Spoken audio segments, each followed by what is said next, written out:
விஜய் தளபதி விஜய் அவர்கள் அரசியலுக்கு புதுசு, அவருக்கு என்ன தெரியும், அவர் சினிமாக்கு தான் like. What bro, very wrong bro.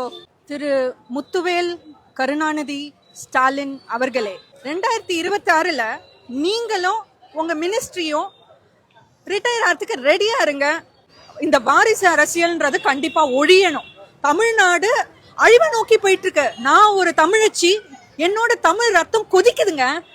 எங்க தமிழ்நாடு போகுது? மற்ற ஸ்டேட் எல்லாம் பாருங்க, கர்நாடகாவை பாருங்க, தெலுங்கானாவை பாருங்க, ஹைதராபாத்தை பாருங்க, எப்படி கொண்டு போயிட்டு இருக்காங்க. ஒரு வளர்ச்சி என்ன, ஒரு அசுர வேகத்துல வளர்ச்சி போயிட்டு இருக்கு. தமிழ்நாடு எங்க போயிட்டு இருக்கு? கீழே நோக்கி போயிட்டு இருக்கோம். தமிழ் மக்களுக்கு ஒரு விடியல் வேணும். ஏன்னா வாரிசு அரசியல ஒழிக்கிறதுக்கு அது முக்கியமான ஒரு ஊண்டுகோல். பிஜேபியோட அண்ணாமலை இருக்காரு பாத்தீங்களா, அவர் 2026 தேர்தலில் ஏடிஎம்கே கூட பிஜேபி கூட்டணி வைத்தால் நான் பதவி விலகுவேன் அப்படின்னு சொல்லியிருக்காரு. நீங்க இதை வரவேற்கிறீங்களா, எதிர்க்கிறீங்களா? அதுதான் உண்மை ஆயிடுச்சு.